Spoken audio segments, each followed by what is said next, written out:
নমস্কার। খোলা জানালার একটি নতুন সাপ্তাহিক পর্বে আপনাদের স্বাগত। মন যতই ভারাক্রান্ত থাকুক, প্রকৃতিতে শরতের পরশ লাগতে শুরু করে দিয়েছে। আমার চিরকালীন মন ভালো করার কাজ হলো কিছু ছোটোখাটো হাতের তৈরি জিনিস বানানো। আর লকডাউনের সময় থেকে নতুন যে হবি তৈরি হয়েছে তা হলো হাতের তৈরি গয়না বানানো। সামান্য কিছু জিনিস দিয়ে এত চমৎকার গয়না বানানো যায়, আর নিজের হাতের তৈরি গয়না ম্যাচিং করে যখন শাড়ি বা সালোয়ারের সাথে পরা যায় তার আনন্দই আলাদা। এই আজ যেমন এখানে আমি একটা সালোয়ারের পরে থাকা পিস থেকে বানাচ্ছি কিছু গয়না। পিচবোর্ডকে নিজের পছন্দ মতো শেপে কেটে একটা পছন্দের ফেব্রিকে কাভার করে নিতে হয়। এর সাথে আপনার পছন্দের অ্যাক্সেসরিজ অ্যাটাচ করলেই তৈরি হয়ে যায় একটা পছন্দের গয়না। আর অ্যাক্সেসরিজের জন্য আমি ব্যবহার করি আমারই রিসাইকেল করা কিছু পুরনো দুল।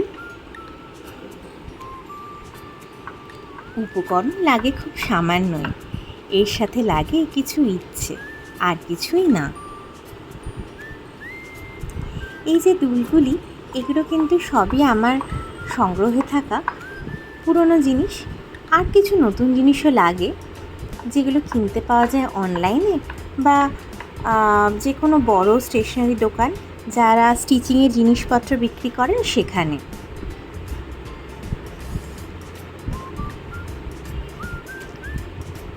সামান্য হাতের ছোঁয়ায় খুব অল্প জিনিস দিয়েও তৈরি করা যায় একটা সুন্দর কানের দুল।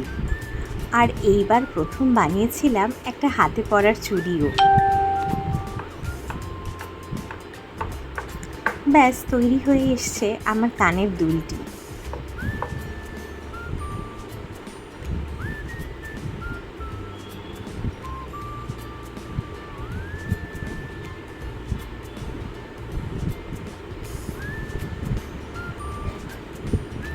আর এই যে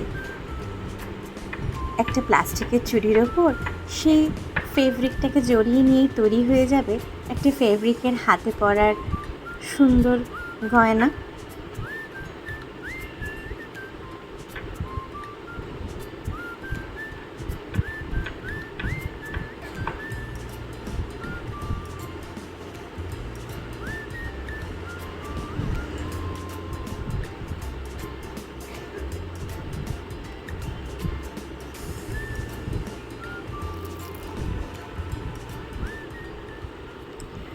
আর এই হচ্ছে সেই জিনিসগুলো যেগুলো আমি গয়না তৈরির জন্য ব্যবহার করি, যে সবই হয় অনলাইন থেকে নেওয়া বা স্টেশনারি দোকান থেকে পাওয়া যায়।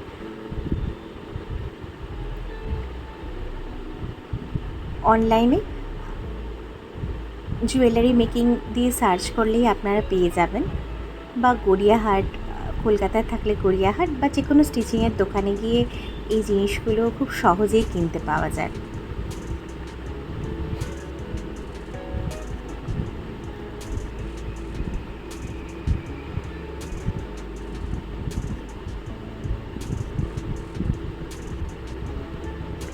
ব্যাস এইবার দেখুন তো ম্যাচিং করা দুলের সাথে সালোয়ারটা পরলে কেমন লাগবে।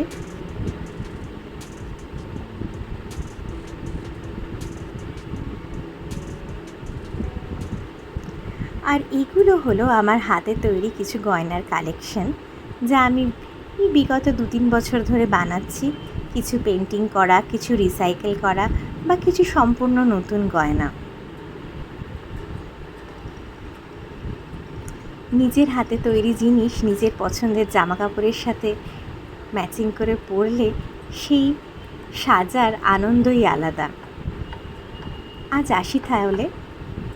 আমার এই হাতে তৈরি গয়নার কালেকশন আপনাদের কেমন লাগলো আমাদের জানাবেন।